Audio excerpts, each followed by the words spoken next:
Moi, je crois qu'on va rentrer dans un monde où les IA vont tellement nous connaître qu'en fait, même avant de demander un prompt, de poser une question, d'interagir avec, il aura tellement analysé nos données, notre environnement, qu'il nous enverra de l'information pertinente pour y répondre avant même qu'on ait formulé un besoin. Toute notre vie, surtout culturellement, on nous a dit il faut faire des études, rentrer dans une entreprise, être salarié et obéir aux ordres et puis toucher un salaire. Mais le monde ne fonctionne plus comme ça aujourd'hui. Ce que je dis, c'est que les seuls individus qui sont en danger dans cette révolution technologique qu'on est en train de vivre, c'est les individus qui ont des bullshit jobs en entreprise.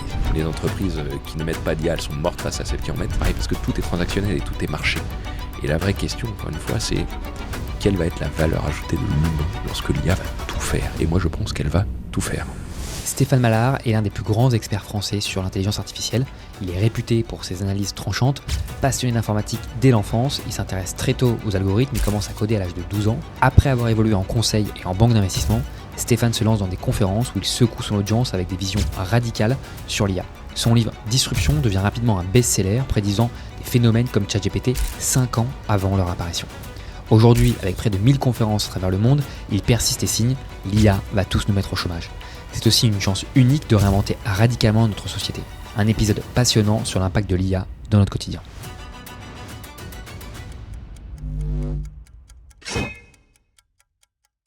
Bienvenue sur ce nouvel épisode de Time. Merci Stéphane d'être présent, d'avoir accepté l'invitation. Merci à toi. C'est la deuxième fois du coup que tu participes à l'émission et la dernière fois, c'était il y a quelques mois, on avait pu aborder le sujet de l'impact de l'IA au travail, l'évolution qui était en train d'arriver. Ce qui était marrant, c'est qu'à l'époque, il y avait un plafond de verre qui était déjà annoncé sur la performance des modèles.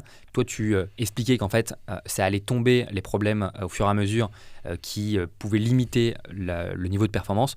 C'est ce qu'on a constaté, c'est marrant du coup, fin 2024 avec les modèles de raisonnement, les modèles qui continuent de sortir. Récemment, Claude, GPT qui va sortir de nouveaux modèles. Avant d'aborder l'évolution des modèles, l'impact de l'IA au travail, je me disais que ça pouvait être intéressant de revenir sur l'engouement qu'il y a en ce moment en France sur le sujet de l'IA, avec le sommet de l'IA, des émissions prime time sur l'IA, le gouvernement qui essaye de prendre un peu à bras le corps ce sujet. C'est quoi ton regard là-dessus ?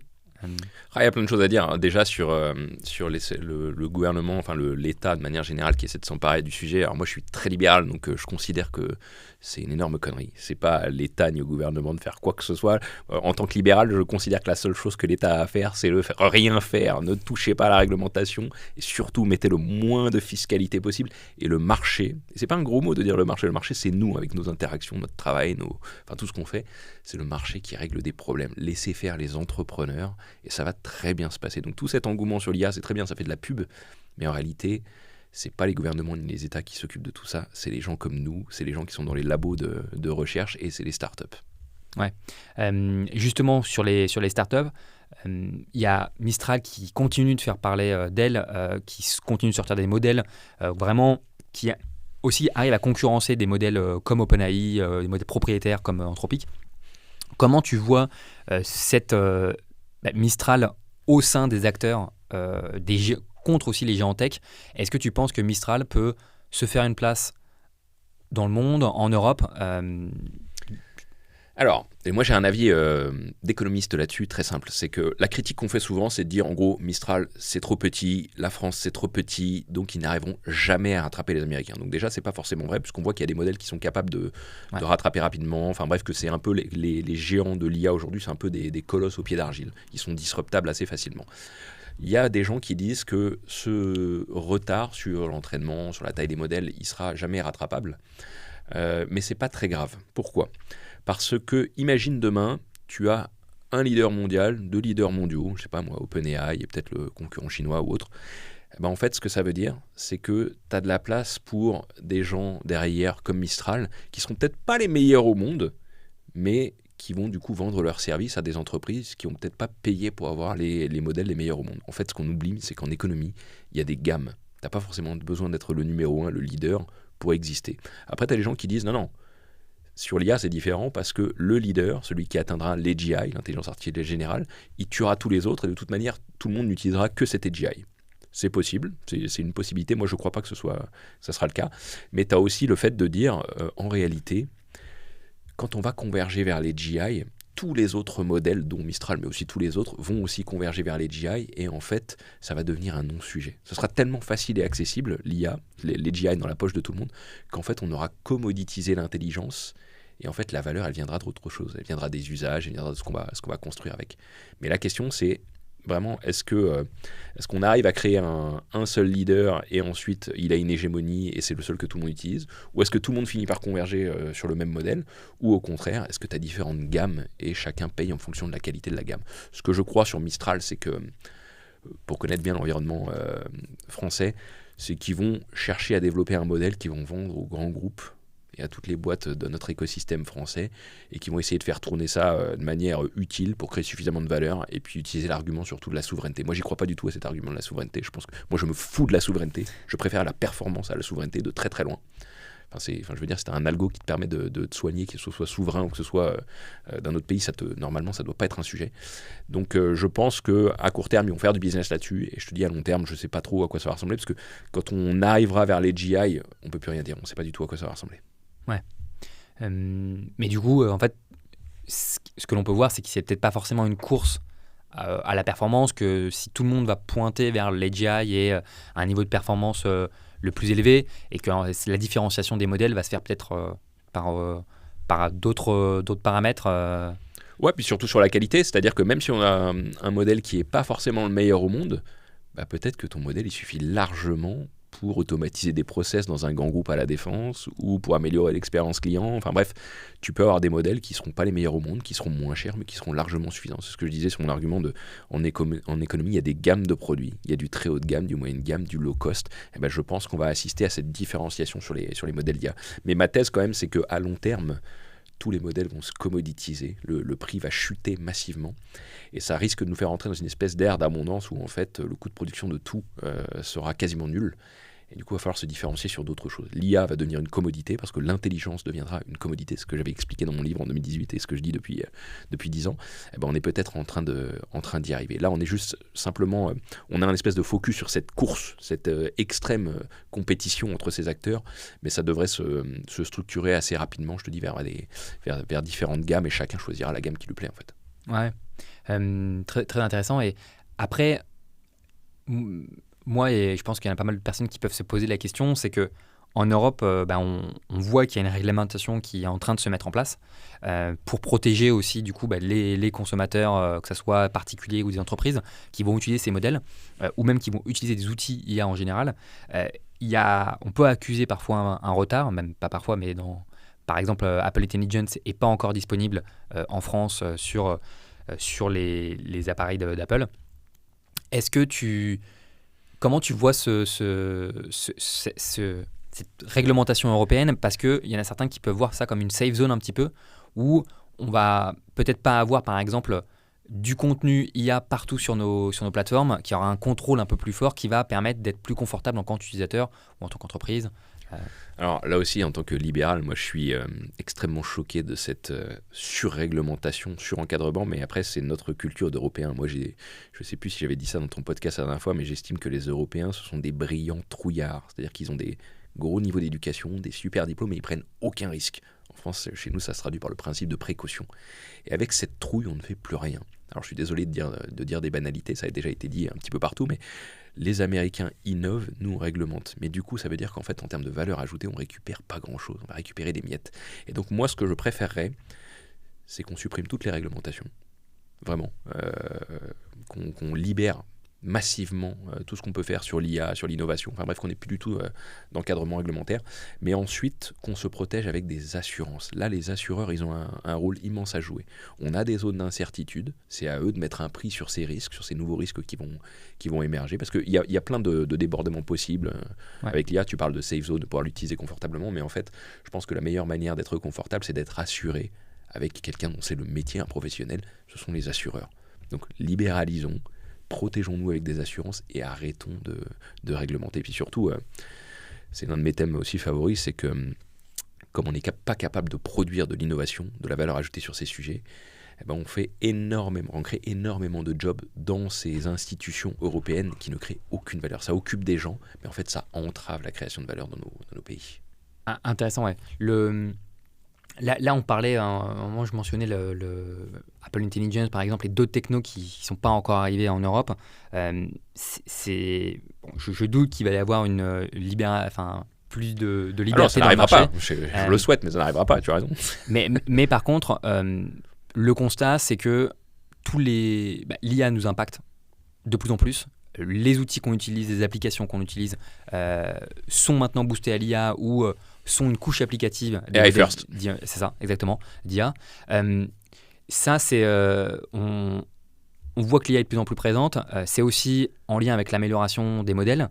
Est-ce que tu peux revenir sur ce qui s'est passé dernièrement avec ces modèles de raisonnement, les différents types de modèles qui peuvent exister, et comment ça permet d'aller encore plus loin sur la résolution de tâches, la résolution de problèmes? Alors, ce qu'il faut comprendre sur ces modèles, c'est qu'en réalité, ils fonctionnent avec de l'apprentissage par renforcement. C'est-à-dire qu'en gros, c'est comme un enfant que tu éduques. Lorsqu'il se comporte correctement, tu le renforces. Et si ça ne marche pas, tu essayes une autre solution, tu le punis en quelque sorte et tu essayes une autre stratégie. Et en fait, on s'est rendu compte que plus on mettait de données dans ces modèles et plus on accélérait l'apprentissage par renforcement, plus ces modèles étaient capables de faire émerger des choses qu'on n'avait pas prévues, comme le raisonnement, mais aussi comme la résolution de problèmes.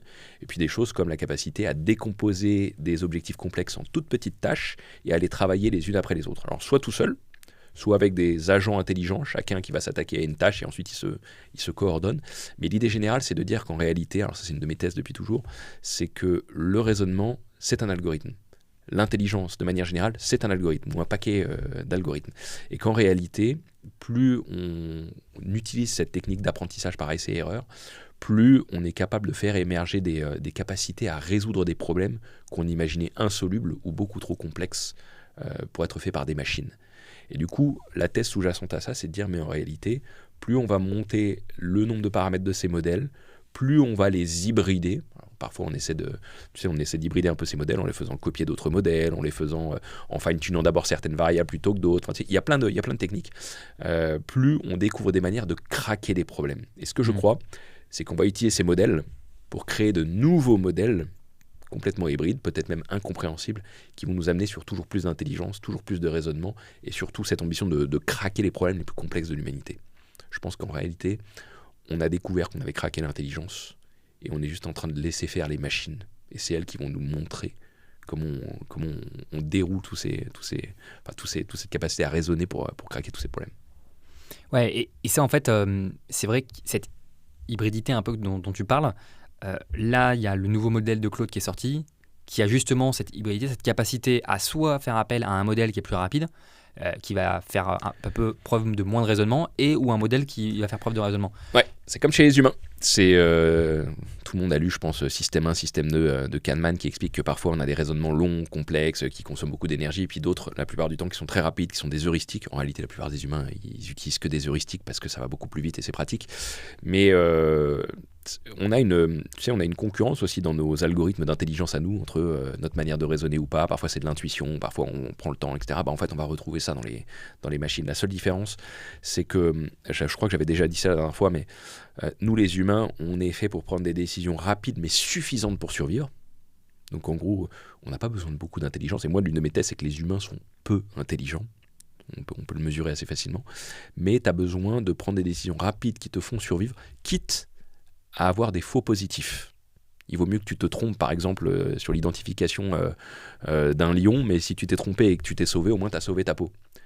Une machine, c'est l'inverse. Elle, tu veux surtout pas qu'elle se trompe. Ouais. Mais du coup, tu peux lui demander plus de temps pour s'entraîner. Parce que tu sais, c'est l'une des critiques qu'on fait souvent à l'IA depuis le deep learning. On dit, la machine, il lui faut des millions d'exemples pour reconnaître un chat. L'humain, tu lui en montres 2, il l'a reconnu. Ouais. Je dis, bah oui, mais la différence, c'est que l'humain, il le reconnaît vite. Mais il peut avoir beaucoup de faux positifs, parce que notre cerveau est câblé pour ça. Dans la nature, c'est utile pour survivre. Une machine, au contraire, tu vas lui montrer des millions de photos de chats, mais elle se trompera beaucoup moins qu'un humain. Elle aura un taux de succès, c'est ce qui permet de reconnaître des cancers mieux que des humains sur des images médicales, que l'humain qui a ses faux positifs.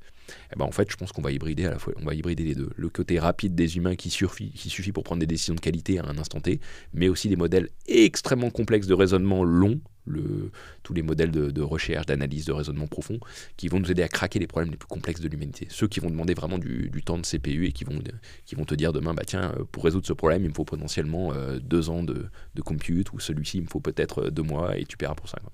Ouais. Et ce qui est marrant, c'est que c'est justement ce qu'on attend des IA et des machines en général, c'est qu'ils ne se trompent pas. C'est quand on leur demande une tâche, c'est qu'on peut leur demander la même tâche des centaines, des milliers de fois, des millions de fois, ils vont toujours donner la même réponse. Ce qui était un petit peu troublant pour beaucoup de monde au début, c'était que ce n'était pas le cas. C'était que, comme ce sont des modèles probabilistes, parfois ça pouvait être A, parfois ça pouvait être A', etc. Et donc, c'est un peu troublant pour l'humain. Là, ce que tu partages, c'est qu'on va de plus en plus vers des modèles qui vont avoir cette constance de réponse. Ils seront certains, de plus en plus. Ouais. C'est que plus tu mets de data, en fait, plus tu converges sur une certitude de tes résultats. Et ça, chez les humains, on appelle ça l'expertise. Quand tu es junior et face à une situation dans ton métier, tu as peut-être plusieurs probabilités de solutions, de choix, de diagnostic si tu es un médecin junior, etc. Mais plus tu deviens senior, plus tu as augmenté ton panel statistique, plus tu as modifié tes paramètres internes et plus tu es certain d'une solution. Tu converges vers une unicité. Je ne dis pas que ça va être le cas pour tout. La grande question, c'est est-ce qu'on aura une unicité des réponses pour tout ou pas ? Ouais. Et ça, personne ne le sait. Est-ce que demain, l'IA pourra prédire la bourse ou pas ? Ça, on ne sait pas. On sait que sur la météo, tu vois, c'est un système complexe. On a des modèles qui marchent très très bien aujourd'hui. On a craqué ça il n'y a pas longtemps. Mais est-ce que ce sera le cas sur la bourse ? Est-ce que ce sera le cas sur, je sais pas moi, les interactions de toutes les particules d'un système physique ? Enfin, tout ça, on ne le sait pas encore. Ouais. En gros, la question, c'est de savoir est-ce que ce sera le cas sur des choses que nous, on n'arrive pas à faire, des choses qui restera de l'aléatoire ou pas. Ouais. Et c'est la grande question en maths, c'est est-ce que le hasard existe ou pas ? Et là, il y a 2 écoles en maths là-dessus, avec des arguments des 2 côtés. Et que c'est peut-être tellement multifactoriel que, en fait, il y a... C'est complexe. Ouais. Tu as des interactions, des rétroactions. C'est un système complexe. Ça fait émerger des trucs qui n'étaient pas prévus au départ, qui dépendent des conditions de départ, du nombre de paramètres et de leurs interactions. Sur le papier, une IA devrait pouvoir, à un moment donné, être capable de résoudre... Moi, je pense que oui, avec suffisamment de compute. Mais après, la difficulté, c'est que... plus tu as de paramètres dans ton modèle, plus il y a d'interactions, plus ça nécessite de capacité de calcul. Et est-ce qu'on aura suffisamment ? Ça, je ne sais pas. Ouais. Pour revenir sur le sujet du système 1, système 2 dont tu parlais, qui est assez intéressant parce que c'est en effet un parallèle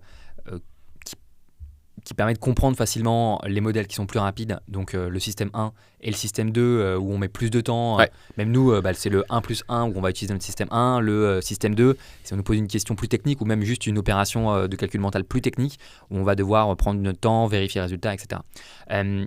Là, ce que OpenAI a partagé récemment, c'est qu'ils ont développé plein de types de modèles, 4O, O1, des fonctionnalités de recherche web, etc.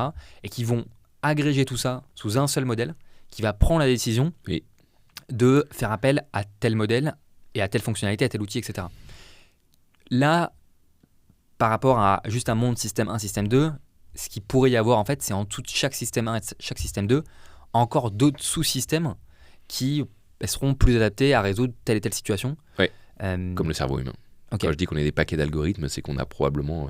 on a énormément d'algorithmes intérieurs qu'on est capable de solliciter, de faire coopérer, de mélanger, d'hybrider, selon les situations. Quand tu as besoin d'une réaction très rapide, tu en utilises un. Quand c'est de la réflexion de mode, c'est un autre. Et ensuite, tu les combines. Enfin, on va avoir exactement la même chose. Et moi, quand j'ai vu l'annonce de Sam Altman là-dessus, déjà, j'ai compris que ça allait valider ce qu'on disait la dernière fois, que le prompt allait disparaître. Alors ça, c'est vraiment un truc auquel je tiens, c'est que depuis le lancement de ChatGPT, il fallait savoir prompter, c'était très compliqué, il fallait poser des questions de qualité, plus on les enrichissait, et du coup ça donnait lieu à beaucoup d'emphase sur ce sujet. On disait aux gens, attention, le plus important c'est de savoir prompter. Bah non, en fait, en réalité, tout ça, c'est pareil, ça va disparaître, ça va être intégré à la machine, et demain on va discuter en langage naturel, très simplement avec la machine, elle saura quel modèle utiliser, comment les combiner, et surtout peut-être qu'on aura des agents intelligents, pareil, avec des armées de modèles internes qui vont coopérer, être en compétition, parce que le but, tout simplement pour faire converger vers un résultat utile.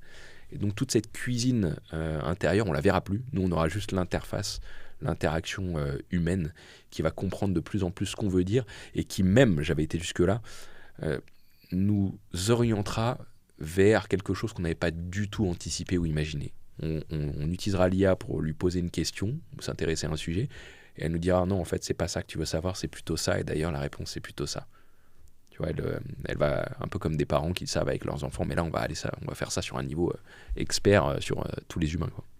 Aujourd'hui, sur les interfaces, quand on utilise un modèle d'IA, ChatGPT, Mistral, autres, il y a toujours plein de boutons, de fonctionnalités qu'on peut activer. La recherche, choisir tel modèle, etc. Ça va disparaître tout ça. Tout ça, ça va disparaître. Et du coup, ça va être le modèle qui va choisir à notre place. On va optimiser la pertinence. En fait, il va, en estimant en fait que nous, le choix qu'on peut faire est peut-être mauvais. Ouais. Et donc, Toujours vaut mieux faire par la machine.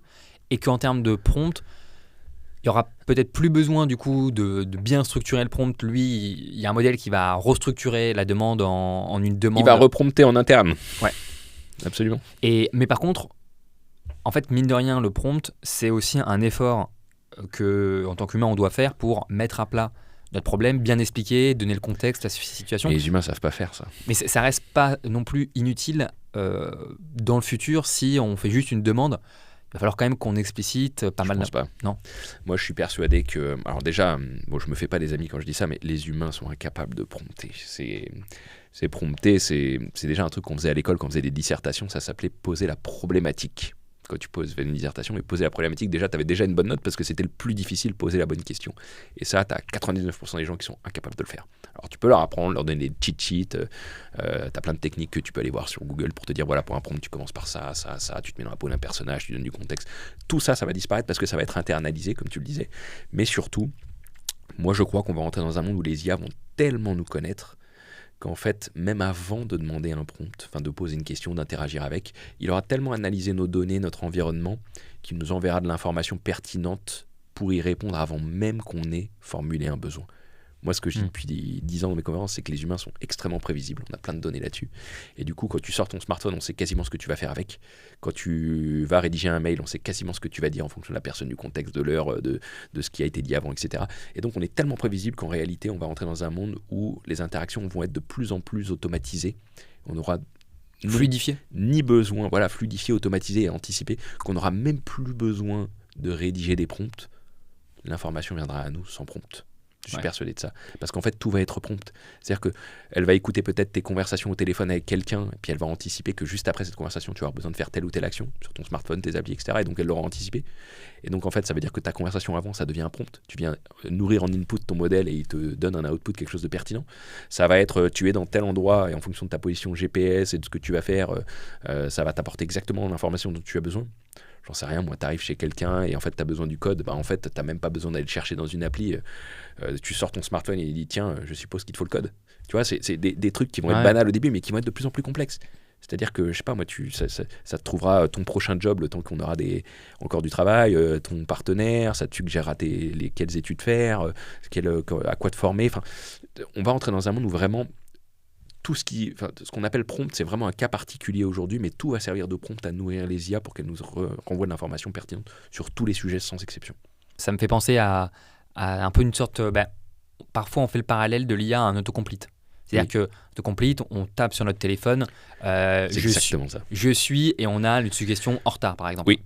Et là, ce que tu dis, c'est qu'à l'avenir, les outils qui vont être boostés par l'IA, nos téléphones, tout même, enfin, tous les appareils vont être boostés par l'IA, et ils vont avoir pas un autocomplete basique en mode la chose la plus probable, mais la chose la plus probable en fonction de notre situation, de notre comportement. Si on est tout le temps en retard, ça va être je suis en retard, sinon ça va être je suis à l'heure, par exemple.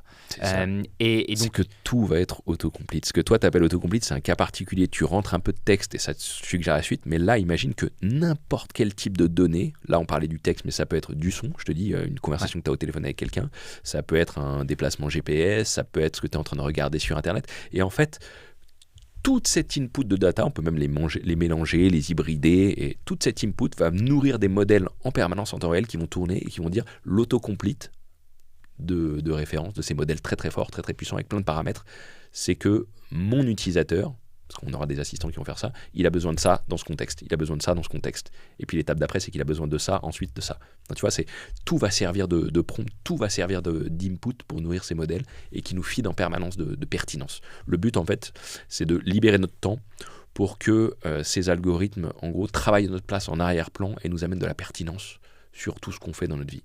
Et la question, ça va être finalement, qu'est-ce qui va nous rester à faire là-dedans ? Parce que si la machine est capable de t'apporter de la pertinence, et que tu combines ça à un agent, elle peut utiliser cette pertinence et faire des tâches pour toi. Donc elle te libère du temps, puis après elle t'envoie des notifications pour dire tiens, j'ai fait ça pour toi, j'ai fait ça pour toi, j'ai fait ça pour toi. Et toi, qu'est-ce qui te reste à faire ? Comment est ta vie une fois que tu as ton IA qui te pousse de la pertinence, plus des actions en arrière-plan. Tu lui as donné un mandat pour agir en ton nom. Et qu'est-ce qu'il te reste à faire? Et ça, je pense que ça va être un gros challenge philosophique pour les humains dans les années à venir.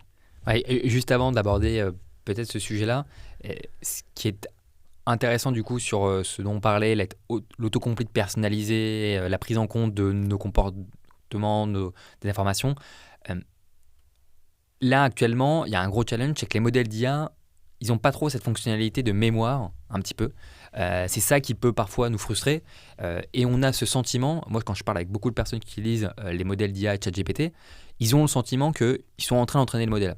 C'est qu'en fait, on partage des informations, on leur demande de corriger, et qu'il va s'adapter. Ils anticipent en fait cette situation qui va arriver, mais aujourd'hui, ce n'est pas le cas. Il y a des gros challenges là-dessus. On pourrait parler de la mémoire courte, un peu de la mémoire longue. Est-ce que tu peux revenir sur ces sujets-là? Comment les géants tech peuvent résoudre ce sujet et après, du coup, ce qui nous attend là-dessus? Moi, je pense que c'est assez évident ce qui va se passer, c'est que ces agents vont tout retenir de toutes nos interactions avec eux. Ça va être banal, les capacités de mémoire vont augmenter, elles vont être utilisées dans toutes nos interactions. Je pense que le challenge, ça va être plutôt comme chez les humains, lorsque tu interagis avec ton IA qui a tout retenu, qu'est-ce qu'elle doit retenir, mais qu'est-ce qu'elle doit oublier? Parce que chez les humains, il y a, tu sais, la mémoire, c'est hyper efficace, la mémoire. On oublie plein de trucs qui ne nous sont pas utiles et justement, notre mémoire se reconfigure en permanence en fonction de notre quotidien, de notre vie, de notre contexte, etc. Ça va être la même chose pour les IA. À un moment, quand tu sais trop de choses sur un sujet ou sur quelqu'un, ça devient difficile d'être pertinent. Et donc, elles vont avoir ce challenge d'oublier des choses, mais de rester pertinentes. Et je pense que la difficulté va être là-dessus. Ouais. Je sais pas comment ils vont craquer ça, les géants du web. Je suis persuadé d'ailleurs que c'est une IA qui va craquer ça aussi. Mais à mon avis, ça va être ça la difficulté. Ouais, parce qu'aujourd'hui, les solutions qui ont été trouvées sur la mémoire courte, la mémoire courte, c'est la fenêtre de contexte, c'est-à-dire que j'échange plusieurs fois avec le modèle, il retient quand même ce que je lui ai dit avant pour se corriger ou pour... Et la mémoire longue, c'est le RAG. Alors la mémoire longue, le RAG, il y a aussi parfois dans le RAG, c'est quand j'échange avec le modèle, il est capable d'identifier un élément pertinent, de le stocker dans une base de données, et puis après, du coup, plus tard, de pouvoir l'identifier comme pertinent pour nourrir un contexte et améliorer la réponse. Donc après, le RAG, c'est vrai que peut-être ça peut être l'occasion que tu repartages un petit peu comment ça fonctionne. Alors, en gros, de manière générale, ce qu'il faut dire, c'est que on utilise des modèles qui ont été entraînés et on les confronte à une contrainte qui est cette base de connaissances qu'on appelle le RAG. En gros, c'est une optimisation sous contrainte où tu vas essayer de le forcer à aller chercher de la connaissance sur une base de texte, mais ça peut être autre chose, qui va le contraindre et qui va l'orienter, faire un espèce d'entonnoir sur la pertinence qu'il va te délivrer. Mais comme tu dis, le sujet, c'est... en gros, c'est est-ce que ton RAG est suffisamment pertinent? Tu pars d'un certain RAG, mais en fait, tu peux le faire reconstruire une autre forme de base de connaissances à partir de ce RAG qui va être plus pertinente pour toi. Et je pense qu'on va aller vers des modèles d'hybridation où ces modèles vont en permanence se construire, se déconstruire en fonction de ce qu'ils savent, ce qu'ils doivent oublier, ce qu'ils doivent connaître, ce qu'ils doivent contextualiser, ce qu'ils doivent garder uniquement dans certains contextes et pas d'autres. Et je pense que tous ces modèles-là vont émerger. Mais l'enjeu, je te dis, à mon avis, ça va être... qu'est-ce qu'il faut oublier? Parce que c'est facile de tout faire retenir à une machine, d'augmenter les fenêtres. Tout ça, à mon avis, c'est qu'une question de puissance. Mais la question, c'est vraiment qu'est-ce que les machines doivent oublier pour rester pertinentes? Et ça, en science, ça va être très important. Qu'est-ce que la machine doit oublier pour continuer à poser les bonnes hypothèses et les bonnes questions? Qu'est-ce que dans les connaissances actuelles, qu'est-ce qui, dans les connaissances actuelles, dessert la science sur un sujet et qu'on doit oublier pour progresser? Ça va être de désapprendre en réalité. Ouais, et cette mémoire sélective et ce fait de... Alors, désapprendre, c'est vrai que c'est très difficile pour un modèle de désapprendre. Pour un humain aussi. Catastrophe. Pour un humain aussi. Par contre, cette mémoire sélective en amont, de faire un filtre avant de stocker une information pour la réutiliser après, ça semble plus jouable, mais c'est vrai que ce qui est très difficile, c'est que ça reste quand même assez subjectif. Ah oui. Faut mener une analyse approfondie pour savoir si c'est pertinent ou si c'est pas pertinent. C'est ça. Pourquoi un choix plutôt qu'un autre? C'est ça, pourquoi un choix plutôt qu'un autre. Et aussi, il y aura toujours cet aspect de désapprendre dans le sens où on peut enregistrer des informations, nous-mêmes en tant qu'humains, la machine pareil, mais qui ne sont plus correctes plus tard. Et là, il faut soit désapprendre, soit supprimer de l'information dans... Ouais. Il y a un autre sujet aussi, c'est que je pense on risque d'arriver sur des modèles qui à un moment vont être tellement optimisés que je suis persuadé que sur certains sujets, lorsque tu vas les solliciter, ils vont te suggérer plusieurs options. Aussi bien. Par exemple, ça peut être aussi banal que choisir un restaurant, choisir un lieu de vacances, ce que tu veux. Et la question, c'est comment ensuite on va trancher là-dedans une fois qu'on aura ces différents choix qui vont être exactement les mêmes. À mon avis, on va arriver sur des modèles où on va se rendre compte qu'en fait, il n'y a pas qu'un seul optimum dans chaque modèle. Et là, on va revenir sur des IA qui vont t'aider à trancher là-dedans. Et je ne sais pas trop à quoi ça va ressembler, mais je suis persuadé qu'on va arriver sur des modèles un peu bizarres où on se dira, mais en fait, le modèle, il est optimisé au max, mais là, on est coincé, quoi. Bah, on a plus le contrôle, on laisse le modèle tout faire et Ou alors tu rajoutes de l'aléatoire. Ouais. Mais non, je pense qu'ils vont nous surprendre dans les modèles on va apprendre déjà beaucoup de choses sur notre intelligence, sur nos manières de raisonner. On va se rendre compte déjà, moi c'est l'un de mes chevals de bataille, c'est de dire mais vraiment, commencer à faire plus confiance à la machine. Parce que j'ai plein de gens qui me disent il faut qu'on comprenne comment les modèles fonctionnent, il faut qu'on laisse l'humain en dernier ressort pour décider, pour trancher, pour prendre une décision vraiment de dernier ressort. Mais moi je suis en train de me dire mais non, les modèles vont être bien meilleurs que les humains, laissez faire les modèles. Les humains deviennent des problèmes. Et quand on va arriver sur des IA qui te suggèrent plusieurs choix pertinents, est-ce que tu dois laisser l'humain choisir parmi ces choix ou pas ? Moi je pense de plus en plus que non.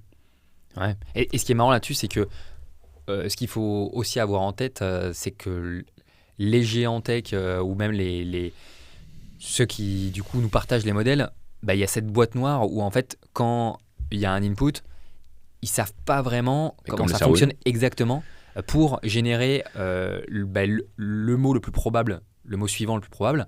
Et cette boîte noire, ils l'ont acceptée. Par contre, ils essayent de changer les paramètres d'entrée et de sortie pour que ça tombe sur le mot le plus pertinent. Et c'est assez marrant du fait qu'ils aient accepté que nous, peut-être pas encore. Pour faire la transition sur le fait la situation qui va arriver, qui est que il va y avoir une multitude de modèles, d'agents qui vont faire des tâches pour nous.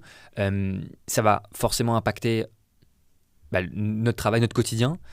Comment tu vois les choses évoluer ? Il y a un sujet dont tu abordes pas mal qui est les bullshit jobs. Déjà, est-ce que tu peux revenir sur la situation dans des entreprises en lien avec ces bullshit jobs, les types de bullshit jobs possibles, avant d'aborder un petit peu ce qui va potentiellement arriver dans des entreprises ? Déjà, si tu veux, je te raconter la genèse de cette réflexion, parce que moi, ça fait une dizaine d'années que j'ai cette thèse. J'avais sorti même je l'ai écrit dans mon livre en 2017, où je parlais de la fin du salariat. C'est une de mes vraies convictions fortes que le salariat va disparaître. Mais ça venait de la question de Peter Thiel, tu sais, l'entrepreneur américain, ami d'Elon Musk, toute la bande, la PayPal Mafia. Il avait écrit dans son livre Zero to One, il avait écrit au tout début, je crois que c'est même sur la première phrase du livre, un truc du style qu'est-ce que vous pensez être vrai que la plupart des gens pensent être faux ? Ça, c'est la question qu'il pose à tous les entrepreneurs dans la Silicon Valley pour savoir s'ils ont un côté visionnaire et disrupteur. Parce que pour être disrupteur, il faut voir les choses différemment du monde, de la plupart des gens qui t'entourent, mais avoir raison contre tout le monde et avant tout le monde. Et donc il se dit, quelqu'un qui a cette vision-là, il va pouvoir disrupter un marché, les gens vont finir par se rallier à lui, ça deviendra évident, mais il aura eu raison avant tout le monde, et il aura pensé contre tout le monde. C'est très difficile d'ailleurs. Et moi, ce que je pense être vrai, que la plupart des gens pensent être faux, c'est que le salariat, c'est terminé. Pour des raisons purement économiques. J'avais déjà expliqué ça un petit peu la dernière fois, mais en gros, le salariat n'est plus rentable économiquement, contrairement à il y a quelques décennies. Parce qu'il y a quelques décennies, c'était rentable d'employer des salariés parce qu'on absorbait toute la structure de coûts dans l'entreprise.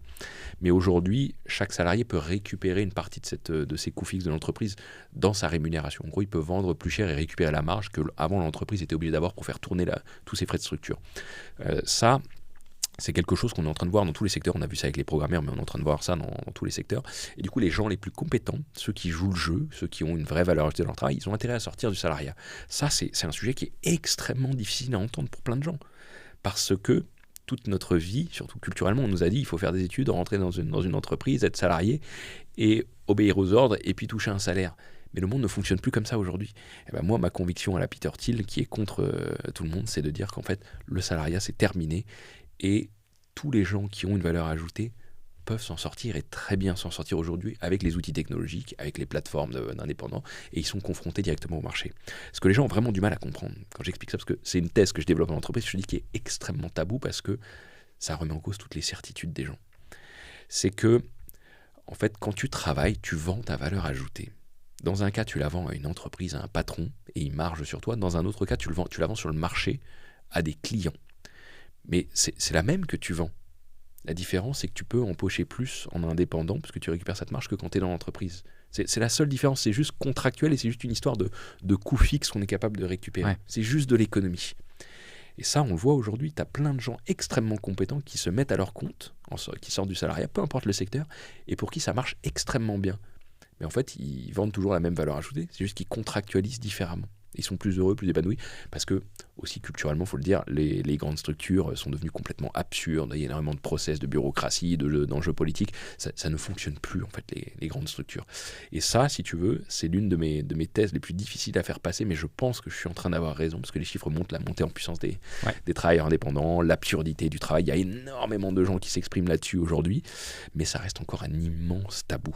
Alors, ce que je dis, c'est n'ayez pas peur, cette phase de transition de la fin du salariat, elle va se faire en douceur, c'est le marché qui décide, dans certains secteurs ça ira plus vite que d'autres, mais ce que je dis, c'est que les seuls individus qui sont en danger dans cette révolution technologique qu'on est en train de vivre, c'est les individus qui ont des bullshit jobs en entreprise. Alors ça, c'est le tabou ultime absolu. Qu'est-ce que ça veut dire ? C'est en gros ceux qui ont des jobs qui n'auraient pas besoin d'être faits, selon la définition de David Graeber, mais surtout ceux, entre guillemets, qui ne créent aucune valeur ajoutée, qui n'apportent rien, qui font beaucoup de politique, ceux qui font très très bien semblant. Tout le monde voit très bien de qui je parle dans les grands groupes, il y en a absolument partout. Et surtout, ce qu'il faut dire, c'est qu'il y en a dans toutes les structures. Plus les structures sont grandes, plus elles sont proches de l'État, du fonctionnariat, etc., plus il y en a. Ouais. C'est une proportion. Plus on descend en taille dans les entreprises, les startups, etc., moins il y en a, parce que tu es obligé de créer de la valeur, sinon tu sors dans une petite structure. Ouais. Mais c'est quelque chose de parfaitement documenté en sociologie. Il y a des ratios différents selon les entreprises. Il y en a absolument partout. Mais ma seule conviction, c'est de dire que les premiers qui sont en danger avec l'IA, ce sont ceux qui ont des bullshit jobs, parce que là, on peut mesurer concrètement leur valeur ajoutée. Et surtout, une entreprise qui a trop de bullshit jobs aujourd'hui est en danger. C'était la norme dans les années 80-90. Tous les gens qui ont fait des stages ou qui ont travaillé dans les tours à la Défense, ils ont vu tout ça. Ils ont vu ce spectacle absurde. Moi, ma thèse depuis 10 ans, c'est de dire que ce monde-là va disparaître. Et les seuls qui sont en danger, c'est ceux qui ont des bullshit jobs. Parce que ceux qui ont un travail qui crée vraiment de la valeur dans une entreprise, qui sont sous-payés, qui ne supportent pas les enjeux politiques, ils peuvent sortir du salariat et ils peuvent vendre leur valeur ajoutée parce que le marché a toujours raison. Donc, ils trouveront des clients. Et alors, quand je dis ça, tu as des gens qui me disent...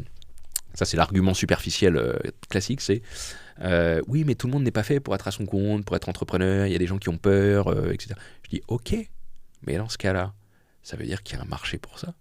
Vous vendez votre valeur ajoutée, et si vous n'êtes pas à l'aise à aller vendre directement sur le marché, eh ben vous contractualisez avec un commercial qui va aller s'occuper de la relation client, vous contractualisez avec, je sais pas moi, une équipe dans laquelle vous êtes complémentaire, et vous apportez votre valeur ajoutée. La différence, c'est que vous n'êtes plus avec un lien de subordination, c'est tout. Mais si vous jouez le jeu, vous travaillez vraiment, vous faites des efforts et que vous avez de la valeur ajoutée, le marché va vous accueillir.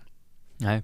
Et sur cette notion de bullshit job, ce qui est très intéressant, je trouve, c'est qu'en ce moment, les géants tech ont compris que l'IA allait bouleverser le marché du travail et que maintenant, ils se mettent à partager des tableaux, des comparaisons très précises sur l'impact direct d'un modèle IA sur une tâche précise par rapport à un coût humain, par rapport à un temps passé humain. Et donc là, par exemple, OpenAI, donc de ChatGPT, a partagé récemment un tableau où on va voir le taux de succès du modèle IA, notamment de la fonctionnalité Deep Research, donc la recherche approfondie, par rapport à un humain, si l'humain passe 4 heures, s'il passe 6 heures, s'il passe 8 heures.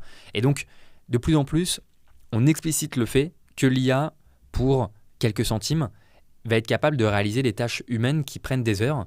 L'IA le fait en quelques minutes. Cette arrivée de plus en plus explicite de relier l'IA avec un modèle économique au sein d'une entreprise, c'est sûr qu'elle va avoir un impact énorme sur ceux qui n'apportent pas de valeur ajoutée. Il va falloir aussi prouver du coup d'une certaine manière notre valeur ajoutée. Sur les bullshit jobs, il y a quand même plusieurs types de bullshit jobs, parce que parfois pas mal de personnes, c'est pas forcément clair dans une grosse entreprise, ceux qui n'ont pas travaillé dans des grosses entreprises, de se rendre compte, c'est quoi concrètement un bullshit job. En fait, c'est quoi leur quotidien, hein, parce que si on crée pas de valeur, qu'est-ce qu'on fait dans une entreprise? Parce que mine de rien, en fait, ils travaillent ces personnes-là, mais c'est juste qu'ils n'apportent pas de valeur directement après à l'entreprise. Tu sais, c'est le reproche qu'on faisait au communisme. Hein. On disait à l'époque, un communiste te dirait on va occuper quelqu'un avec un job, on va lui dire de creuser un trou, puis on va occuper quelqu'un d'autre qui va reboucher le trou. Ils ont tous les deux travaillé, mais zéro valeur ajoutée. En fait, les grands groupes, t'as beaucoup de gens comme ça. Pas tous, hein, je précise, parce que quand je dis ça, les gens ils m'accusent de dire que c'est tous les cadres. Non, c'est pas. Mais t'as toujours des ratios de Pareto. Hein. T'as une minorité de cadres qui produit énormément de valeur, qui sont surperformants. Et ceux-là, généralement, ils peuvent sortir et se mettre à leur compte et ils s'en sortent très bien. Et le problème, c'est tous ceux qui sont dans l'écosystème, qui sont un peu là par inertie, qui assistent à des réunions, qui font des mails, qui sont derrière un bureau, mais en réalité, ils ont une productivité qui détruit de la valeur. Et eux, si tu veux, on a surtout une culture en Europe où on protège les salariés et du coup, eux sont vraiment en danger parce qu'ils sont recrutables nulle part ailleurs. Tout le monde sait, en gros, quand tu as un bullshit job, tout le monde connaît très bien les grandes entreprises où c'est des armées de bullshit jobs et donc ça devient un anti-signal sur ton CV quand tu as fait 20 ans ou 15 ans dans ce genre de grosse boîte et que tu as été souvent un titre ronflant ou autre et que tu veux devenir consultant ou je sais pas quoi. C'est un anti-signal qui est très bien identifié aujourd'hui. Mais surtout, comme tu dis, aujourd'hui on peut le mesurer avec de l'IA, avec des KPI très précis. Et donc on peut mesurer concrètement quelle valeur tu apportes. Alors tu vois, Elon Musk avec le Doge, lui il a une autre manière de le dire, c'est dites-nous concrètement ce que vous avez fait cette semaine.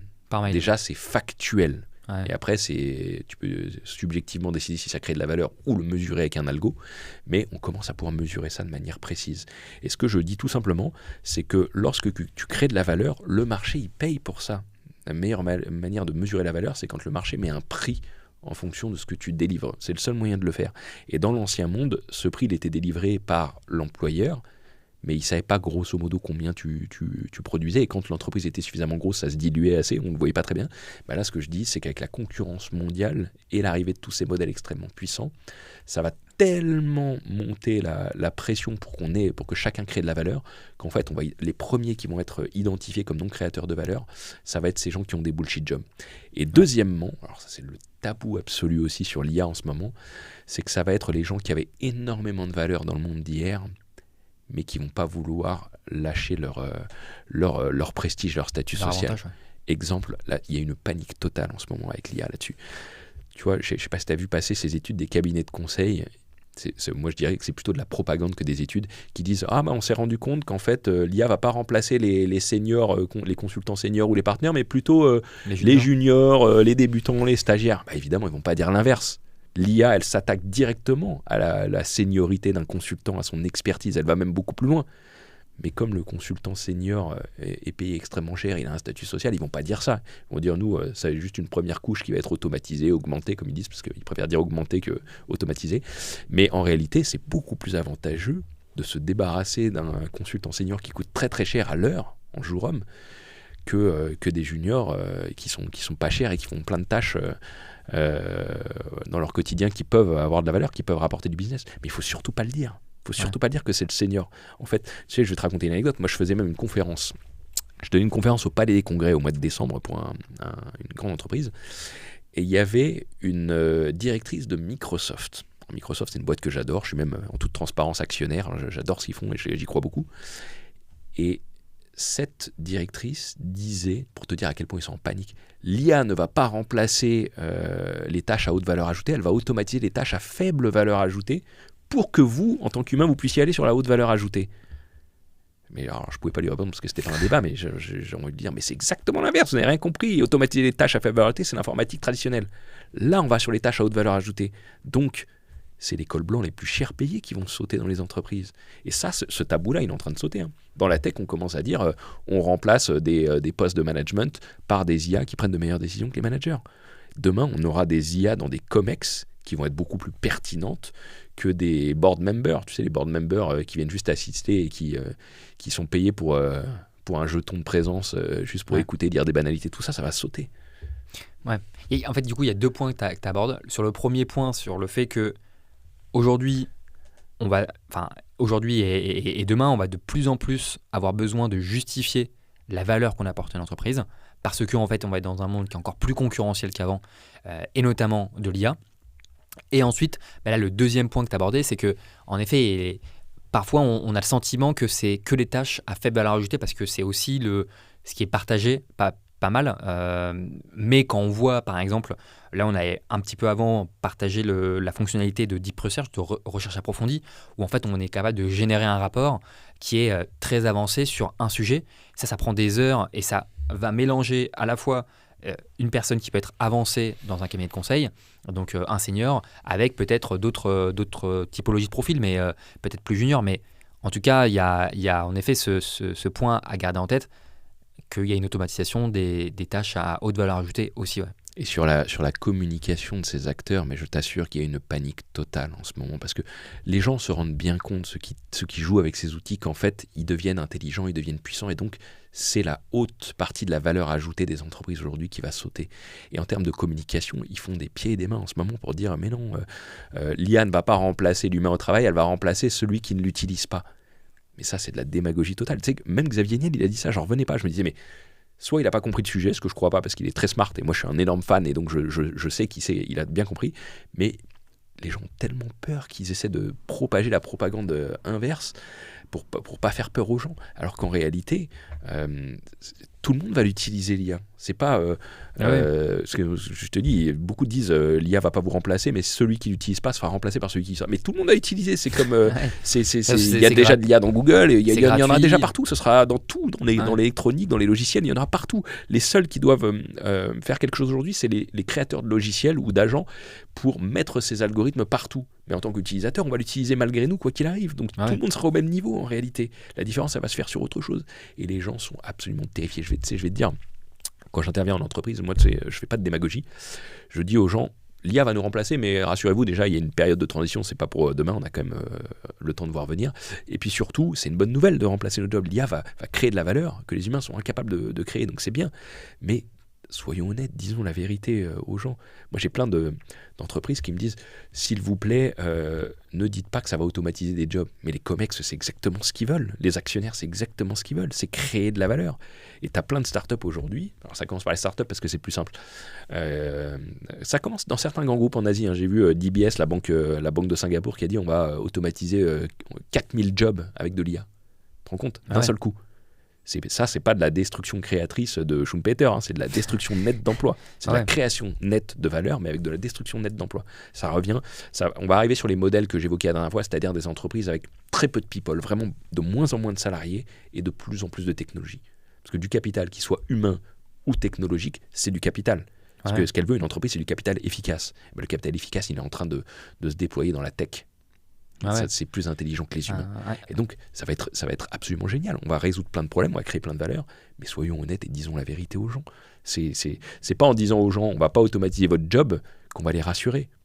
Mais je t'assure, je pense qu'il y a un vent de panique là-dessus, à voir la propagande, notamment des cabinets de conseil là-dessus. T'imagines Deep Research qui te fait des rapports mieux que des cabinets de conseil en quelques millièmes de seconde.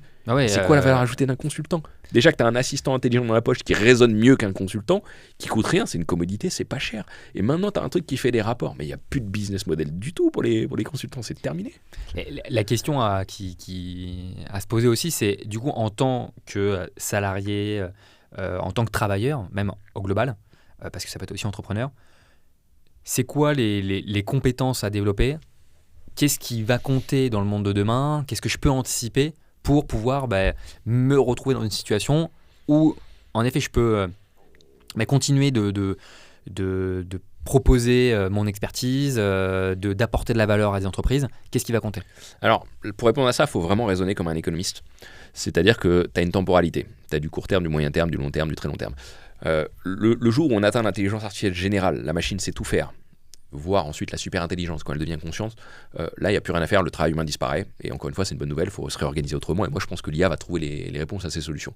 Mais pendant la phase de transition où l'humain travaille encore, là il y a des dynamiques différentes. Déjà, selon les pays, Ça ira beaucoup plus vite à Singapour et aux États-Unis qu'en France, où tu as des réticences pour tout. Ouais. Il y a plein de trucs. La transformation digitale, elle n'a pas eu lieu en France. Tu as plein de trucs qui pourraient être automatisés. Moi, je viens du secteur bancaire. Je peux t'assurer que les banques pourraient fonctionner avec 80% de salariés en moins s'il y avait eu une transformation digitale. Mais tu as encore des vieux systèmes informatiques des années 60. Ça n'a pas été fait. Je pense que c'est une volonté, peut-être un choix politique, j'en sais rien. Mais en tout cas, ça n'a pas été fait. Donc déjà, si on automatisait tout ça, on pourrait libérer énormément de staff. Mais tout ça pour dire que ça prend quand même du temps. Tu as vraiment une inertie. Les choses sont assez lentes. Mais ensuite, sur les skills, déjà, tu as des skills, tu as des compétences intemporelles. De l'intelligence et de la logique, tant que les machines ne sont pas omniscientes et n'ont pas atteint les GI, ça peut être encore utile. Si tu es un expert extrêmement technique et que ChatGPT n'est pas encore à ce niveau-là, tu as de la valeur ajoutée le temps que ChatGPT te rattrape. Le jour où il te rattrape, c'est terminé. Tu te fais commoditiser. Ensuite, tu as les compétences humaines, les soft skills, l'empathie, le leadership, toutes ces choses-là. À court terme, ça va être intéressant. Mais à moyen terme, on aura des machines qui vont être aussi empathiques, qui vont nous dire comment nous comporter, comment prendre des décisions, etc. Donc même les soft skills vont progressivement disparaître. Ensuite, tu as... Parce que souvent quand je dis ça, les gens ils me disent « Ouais, mais dans ce cas, il faut faire des métiers manuels, il faut être coiffeur, serveur de café, sculpteur, ce que tu veux. » Je leur dis « Oui, mais déjà, ces métiers-là sont déjà commoditisés. C'est des métiers qui ont peu de pouvoir d'achat. Parce qu'en fait, les gens, quand ils demandent dans quoi se reconvertir, dans quoi développer des compétences, ce qu'ils veulent, c'est être protégés en termes de pouvoir d'achat pour continuer à vivre dans ce monde. Donc, il ne faut pas les emmener sur des métiers déjà commoditisés. Et ce que je leur dis, c'est que demain, il y a la robotique qui arrive. Donc, on va avoir des robots dans le monde physique qui vont être capables de faire toutes les tâches des humains en mieux.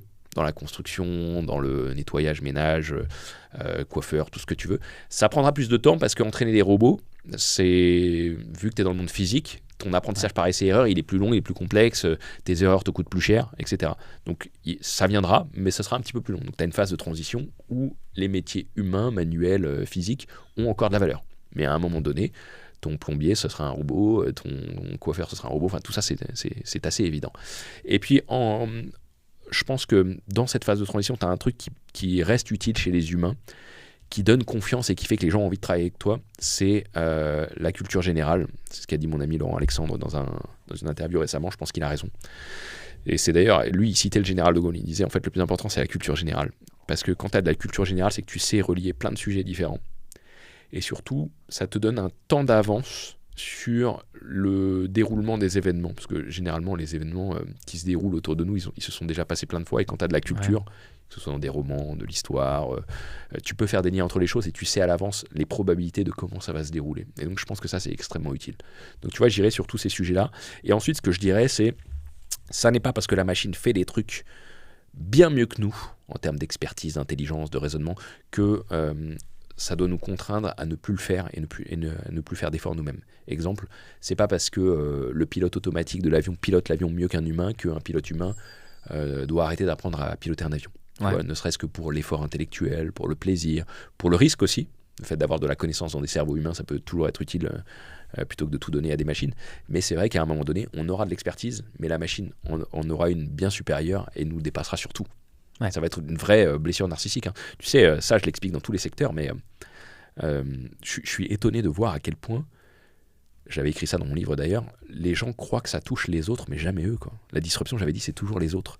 Quand je parle à des notaires ou des experts comptables de l'arrivée de l'IA, ils disent ouais, ça va automatiser les radiologues, mais pas nous. Bah là, j'ai parlé à un ami notaire il y a quelques jours, il m'a dit ce métier est fini dans 5 ans.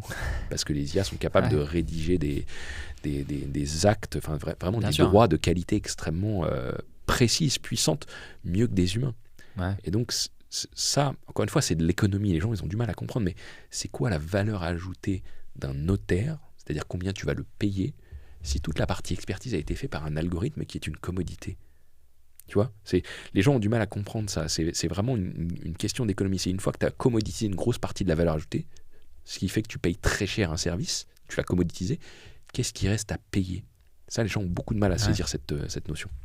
Mais pour revenir sur 2 points que tu as mentionnés, c'est vrai que là, tu disais que ça va prendre du temps. Mais mine de rien, une entreprise, même française, si elle agit sur un marché international, elle est quand même, ou même sur un marché national en France, elle va être quand même, elle est soumise au marché et du coup à d'autres entreprises qui vont potentiellement soit être plus rapides en se développant en France, soit les concurrents internationaux qui vont, eux, utiliser et exploiter l'IA. Et donc, elle va devoir se plier et plus rapidement que en fait, ce qu'ils auraient pu anticiper. Ça, c'est le premier point. Et le deuxième point, c'est parfois quand tu mentionnais le fait que Par exemple, le pilote d'avion, il y a toujours quand même un pilote. Mais ce qu'on constate à San Francisco, c'est peut-être un peu radical, mais sur les voitures autonomes, c'est qu'il n'y a pas d'une personne physique qui est quand même présent pour, si besoin, reprendre la main sur la voiture. Moi, je suis assez d'accord avec ça parce que je considère que l'humain est une erreur en fait. À chaque fois qu'il y a des catastrophes, c'est parce que l'humain est biaisé, peu intelligent, fait des erreurs. Enfin, c'est l'humain en fait qui devient un problème face à l'intelligence artificielle. On va entrer dans un monde où les modèles vont être tellement puissants que l'une vraiment des exigences dans les prochaines années, ce sera un humain surtout ne touchez à rien. Parce que vous risquez de faire une connerie. Non mais vraiment, je pense vraiment que c'est l'humain la limite en réalité. Et les humains, je te dis, ils sont très arrogants sur l'intelligence et ils veulent être rassurés en mettant un humain en dernier ressort. Mais moi je pense que ça va être vraiment une erreur. Ouais. Et ce que tu disais sur la concurrence, c'est très vrai. Hein. C'est que les entreprises qui ne mettent pas d'IA, elles sont mortes face à celles qui en mettent. Mais c'est le meilleur argument libéral pour le marché. Hein. C'est que le marché est en train de régler tous les problèmes par la concurrence. Ouais. C'est pour ça que je milite autant pour de la libéralisation de tout sur ces secteurs. Quoi. Il va y avoir une sorte d'assainissement du marché, mais potentiellement du coup aussi une fragmentation, dans le sens où les acteurs qui existent depuis des années ont de l'inertie et ça sera beaucoup plus compliqué pour elles d'agir rapidement avec l'IA par rapport à de nouveaux acteurs entrants. Et donc, où il y avait des marchés qui étaient concentrés, peut-être que ça va se refragmenter. Oui, ils vont disparaître. Hein. C'est la logique du capitalisme. Hein. C'est que le nouvel entrant qui est plus pertinent, productif ou qui rend obsolète un ancien marché, il fait disparaître l'ancien. Moi, je pense que c'est ce qui va se passer. Mais tu sais, en économie, les marchés matures finissent en oligopole avec 4, 5 grands acteurs qui prennent le marché, généralement sur un paradigme donné. Puis ensuite, tu as un nouveau paradigme qui émerge, hein, c'est Schumpeter, et qui fait disparaître l'ancien. Mais si tu regardes les boîtes de tech, c'est exactement ça. Hein. Dans la suite, tu avais IBM qui était leader un jour. Aujourd'hui, ils font quasiment que du consulting et ils sont hyper en retard sur les modèles d'IA. Moi, j'étais choqué de voir à quel point ils étaient en retard. Ah ouais. Tu as Microsoft qui avait été leader, qui ont été complètement en retard, et là, ils récupèrent une partie de leur retard. Tu as eu Google qui ont inventé ces modèles et qui ont été complètement en retard face à un challenger comme OpenAI. OpenAI qui fanfaronnait, et puis ensuite t'as eu DeepSeek qui arrive en face et qui les a remis un peu à leur place. Enfin, tu vois, c'est la beauté du capitalisme et du marché en réalité. C'est que cette compétition, elle monte à la fois la qualité, la valeur qui est créée, et elle fait baisser les coûts, et elle rend accessible tout ce qui est produit. Et là, on est vraiment dans cette période hyper compétitive où on est en train de populariser, d'industrialiser ces modèles, mais aussi de les commoditiser au passage. Et la grande question là-dessus, c'est où va se trouver la valeur ajoutée. Qu'est-ce que c'est ta valeur ajoutée en tant qu'entreprise si tu as un modèle d'IA surpuissant, mais que tous tes concurrents ont le même, et que ce modèle d'IA, il est capable de tout faire dans ta boîte, tout ce que font tes salariés aujourd'hui, et que c'est pareil chez ton concurrent. Qu'est-ce qui te différencie ? En fait, tu deviens un marché de concurrence pure et parfaite. Ton produit devient substituable, sauf si tu as des effets de marque, de réputation, de luxe, de je sais pas quoi. Mais en gros, tu redeviens un produit substituable comme, le marché des matières premières, le blé. Donc, tu n'as plus de marge. En fait, c'est des marchés avec très, très, très peu de marge. Tu marges sur d'autres choses, des services, des choses comme ça. Ah ouais. Très, très compliqué cette question sur la valeur ajoutée de ces modèles. Ah ouais. Ce qui est super intéressant, c'est que tu parles de valeur ajoutée en tant qu'individu, de valeur ajoutée en tant qu'entreprise.